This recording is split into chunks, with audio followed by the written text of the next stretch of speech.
asked you this question that you didn't respond to, the question of the conference on reconciliation that was to take place in Mogadishu.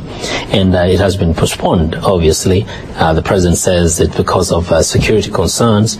Now, given the way things are happening in Mogadishu, it doesn't appear like things are improving. How can you guarantee that such a conference will take place in mid-May? And if it's delayed even further, what does that mean for the people of Somalia? Actually, I cannot confirm the conference was delayed. As a diplomat, I received a cable from my government informing that kind of information. I haven't yet received. I cannot confirm it was delayed. But in case it was delayed, let's take that in a scenario that it was delayed. It was delayed for certain reasons. One, because of the resources of organizing that conference. We have submitted a very detailed plan of the composition of this conference, who is going to participate, the amount of money it needs, the time it will take. So that process have been already sent in the international community. And the international community has given a warm welcome for the National Reconciliation Congress articulated by the President of Somalia. The funding has not yet arrived. That is why the conference was delayed. It's not because of what is going on in Mogadishu or in the country, because of funding. But the soon the funding arrives, will continue. This sounds like a contradiction, because the person who gave this information in Cairo, actually, during the meeting of the contact group on Somalia, the international conference group, was speaking on behalf of the government of the interim government in Mogadishu. So I'm not disagreeing. Clarification. I can only confirm that the conference was delayed when my government informs that kind of information. Okay, let's get a call just before I come to you. Let's get a call from Mark Oma calling from Kenya. Welcome to the show, Mark. Yes, Vincent, thank you very much. I've been listening to the thrust of your discussion. Yes. And first of all, I would like us to acknowledge and thank the role of Uganda and Algeria. Uganda having brought troops to help establish peace, Algeria were the funders. They're the ones who lifted it. It shows Africans taking concern about rebuilding a normal civil society. And of course, in time, we hope that there will be a viable exit strategy for the Ethiopians. But I think one area the discussion has not looked at, the focus has been security, and that's right. But how do you start bringing in normal civilian life in Somalia? People may not know this, but Mogadishu has a university and it's functional. Throughout all these years, Mogadishu has one of the best internet services on the continent. They even have Coca-Cola doing business. Why don't we now start talking about getting normal civilian life going ahead? Yes, we are parallel with the security, because even when there were security problems, as I said, these things were taking place. That way, you bring different groups to develop interests and common things that are of interest to the Somalis, regardless of their political situation. Thank you very much, Mark. How would you respond to that, Bashir? Before I respond to that, I would like to respond to the issue of the conference. It's irrelevant when it happens, because it's a sham conference with no agenda, with nothing to talk about. Isn't it supposed to talk about reconciliation? Of clans. There are no clans that are fighting right now. What the problem is, Ethiopian occupation forces. The problem is the mismanagement that this so-called government has been putting the Somali people through for the last 2.5 years. The warlords themselves were fighting amongst themselves. The Islamic courts were not there until mid-last year. The reason why the government could not work was because of its own members.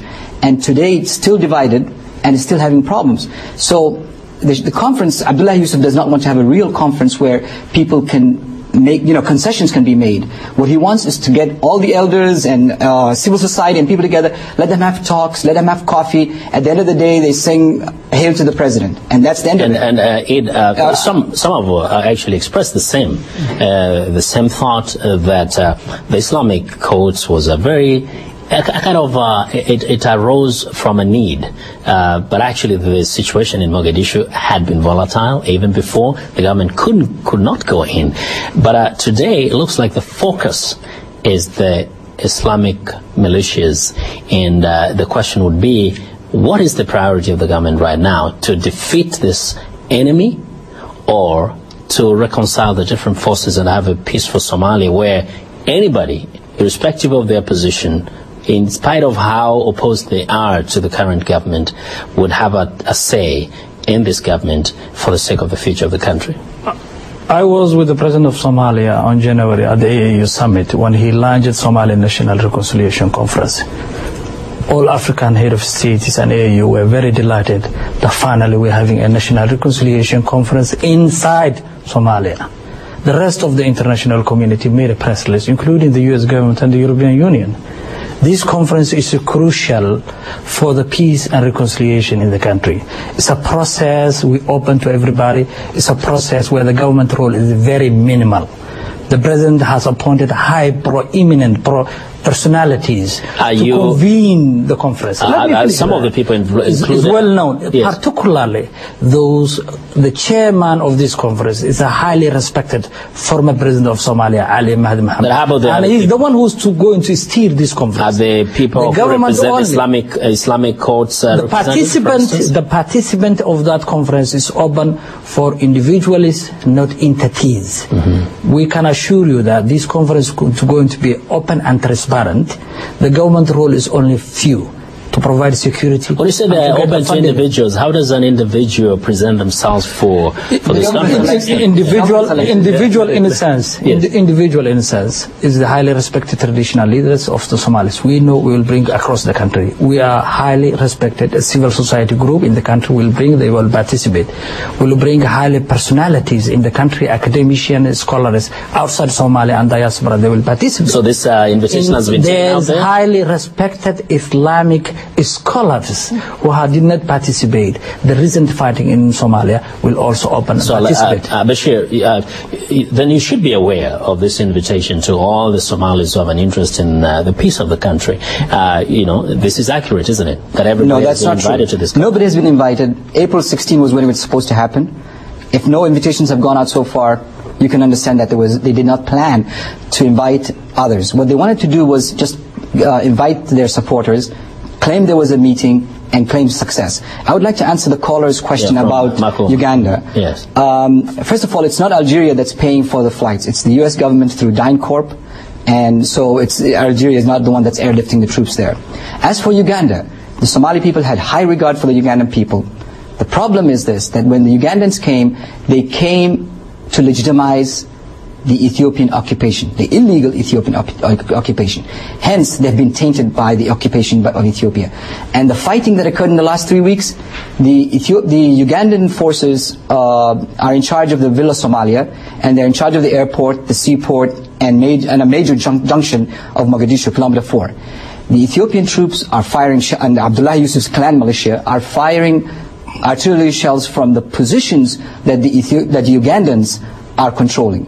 Hence, they've morphed into the Ethiopian occupation, and Somalis right now do not see any difference between them and the Ethiopians. Which would be a very sad development, because they're supposed to be part of the bigger African Union peacekeeping force. But the accurate information is, let me put the record very straight. When African Union launched deployment of AU peacekeeping force, the first country, an African, also an Arab, who came forward to finance the peacekeeping in Somalia is Algeria.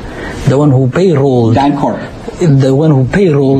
the deployment of the Ugandan forces is the Algerian government. So the Kenyan caller is actually giving the accurate information.